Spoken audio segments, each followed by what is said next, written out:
सच्चाई जानकर चंद्रिका वसुधा को अपनाने का नाटक करेगी, लेकिन पर्दे के पीछे नंदिनी के साथ मिलकर दुल्हन की अदला बदली का पूरा प्लान तैयार है। जी हाँ दोस्तों, सीरियल वसुधा में आने वाला ट्रैक अब काफी इंटरेस्टिंग मोड पर है, जहां अपकमिंग ट्रैक में दिखाया जाएगा कि वसुधा की आने वाली कहानी में होने वाला है शॉकिंग ट्विस्ट, जहां अब वसुधा और देव ने ये फैसला ले लिया है कि अब वो घर में बता देंगे कि दोनों एक दूसरे से कितना प्यार करते हैं और दोनों ने शादी भी कर ली है। दरअसल आप देखेंगे कि कैसे बार बार सारिका इस बात को प्रूफ नहीं कर पाती कि देव और वसुधा में कोई रिश्ता है। जहाँ सारिका ने ये बता दिया है चंद्रिका को कि देव वसुधा के साथ पूजा में शामिल है और वसुधा का गृह प्रवेश हुआ है। यहीं पर दोस्तों अब खाने की रस्म शुरू होती है। पहली रसोई होती है, वो बड़ी चालाकी से दिव्या जो है वसुधा से करवा भी लेती है और नंदिनी वो नहीं कर पाती। लेकिन जब खाने की बारी आती है, सारे मर्द एक साथ बैठकर खा रहे होते हैं एक ही थाल में, और एक ही थाल में सारी औरतें घर की खाना खा रही होती हैं।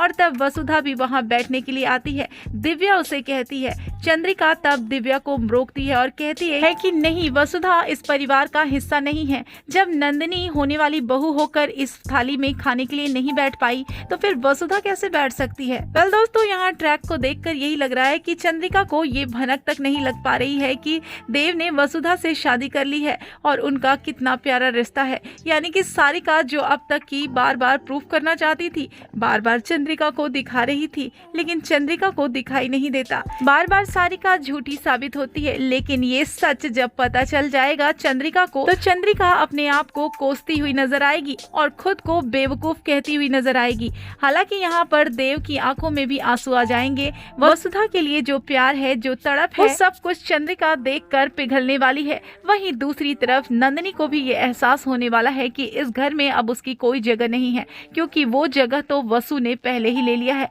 हालांकि नंदिनी इतनी आसानी से हार मानने वाली नहीं है।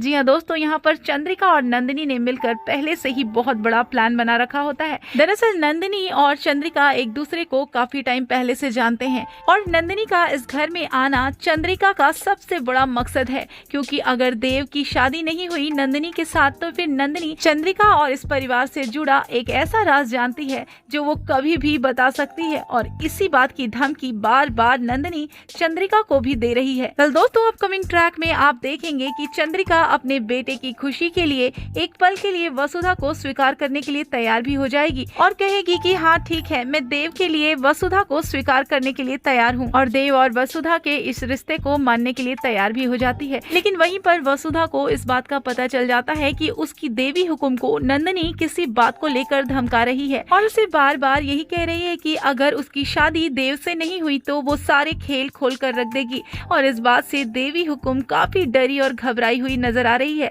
और तब वसुधा के होश उड़ जाते हैं कि आखिर उसकी देवी हुकुम को ऐसी कौन सी बात है जिसकी वजह से नंदिनी इतना ज्यादा डरा रही है। हालांकि चंद्रिका और नंदिनी का ये नाटक होता है जिसमें वसुधा पूरी तरह से फंस जाती है और वसुधा अपनी देवी हुकुम को बचाने के लिए, उसके परिवार को बचाने के लिए खुद ही इस घर को छोड़कर जाने वाली है, ताकि सारा ब्लेम अब वसुधा पर ही आ जाए और देव को ऐसा लगे कि वसुधा शायद मेरे साथ खुश नहीं थी और इसीलिए माँ के पसंद करने के बाद, माँ के मान जाने के बाद भी वो मेरा साथ छोड़कर खुद अपनी मर्जी से मुझे छोड़कर जा रही है।